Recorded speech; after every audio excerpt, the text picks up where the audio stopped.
Assalamualaikum warahmatullahi wabarakatuh. Apa kabar kelas 7? Semoga selalu sehat dan dilindungi oleh Allah Subhanahu wa taala. Masih melanjutkan bab 3, perumusan dan pengesahan UUD NRI tahun 1945. Kompetensi dasar menganalisis kesejarahan perumusan dan pengesahan UUD Negara Republik Indonesia tahun 1945. Adapun tujuan pembelajaran 1. Menjelaskan arti penting UUD 1945 bagi bangsa Indonesia dan negara Indonesia, menjelaskan perumusan dan pengesahan UUD 1945, menjelaskan fungsi UUD 1945, mendeskripsikan tentang sistematika, kedudukan, dan manfaat UUD 1945. Pengertian UUD adalah banyak sekali ragam bahasa yang berbeda, dari bahasa Inggris, dari bahasa Jerman, dari bahasa Latin. Constitutio, yang berarti adalah Undang-Undang Dasar atau Hukum Dasar. Menurut ECSUAD, Undang-Undang Dasar adalah naskah yang memaparkan rangka dan tugas-tugas pokok dari badan-badan pemerintahan suatu negara dan menentukan pokok-pokok cara kerja badan-badan tersebut. UUD sendiri disebut juga konstitusi.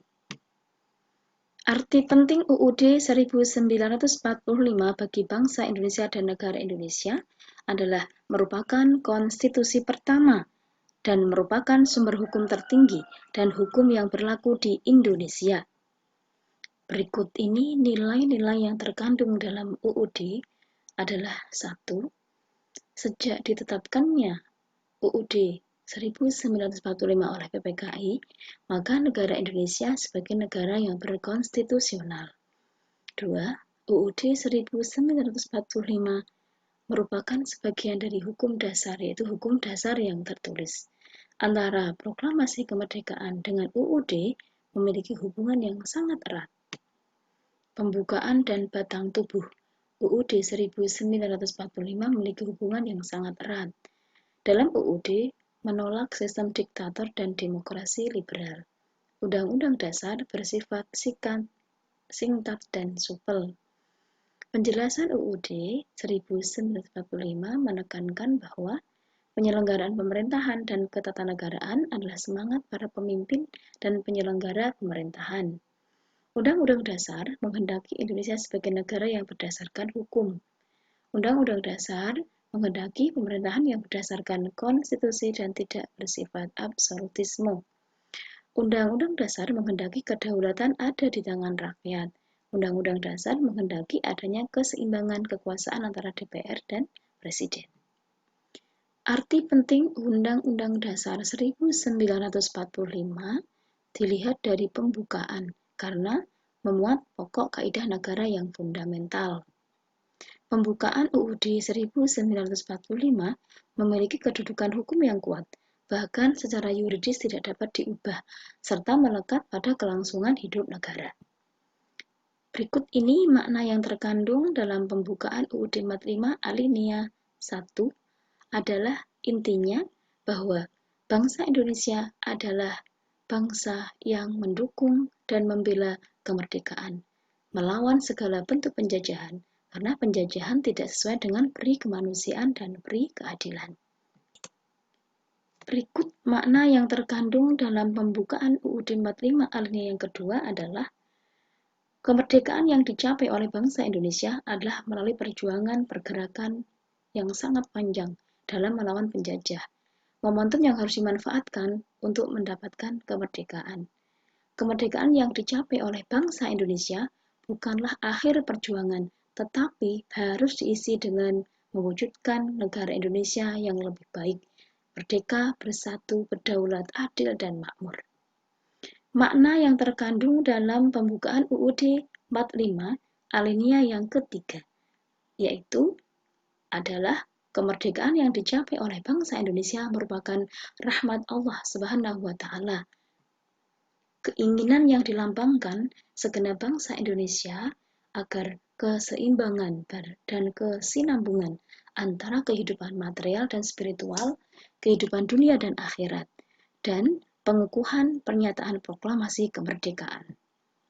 Makna yang terkandung dalam alinea yang keempat pembukaan UUD 1945 adalah berisi tentang fungsi dan tujuan negara, yaitu melindungi segenap bangsa Indonesia dan seluruh tumpah darah Indonesia, memajukan kesejahteraan umum, mencerdaskan kehidupan bangsa, ikut melaksanakan ketertiban dunia yang berdasarkan kemerdekaan, perdamaian abadi dan keadilan sosial.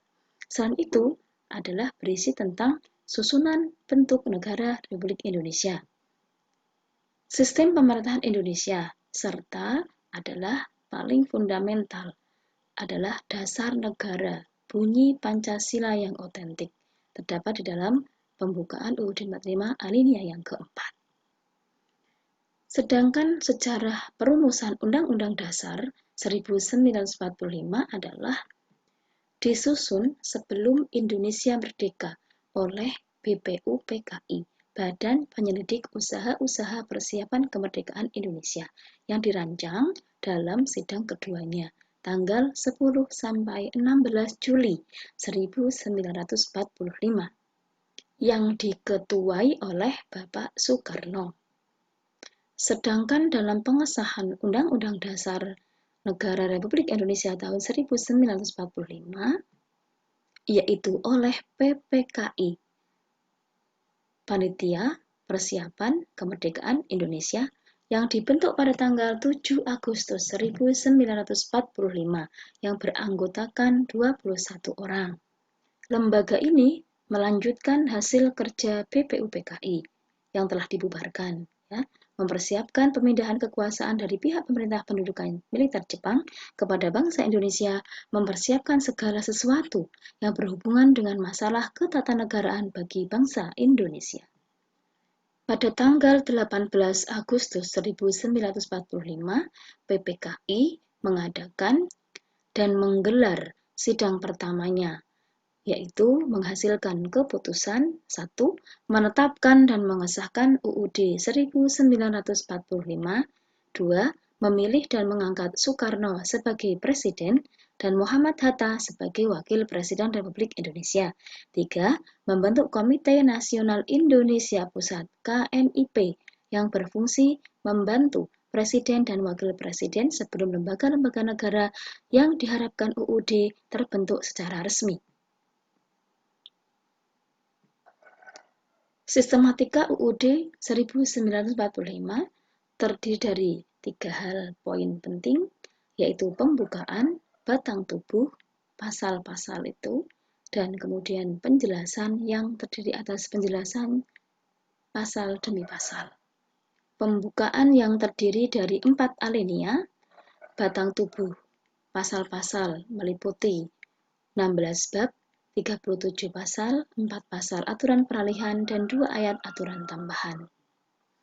Sedangkan kedudukan UUD 1945 adalah Undang-Undang Dasar itu mengikat terhadap pemerintah maupun warga negara. 2. Berisi norma-norma hukum yang harus ditaati oleh seluruh warga negara Indonesia. UUD merupakan sumber hukum tertulis tertinggi.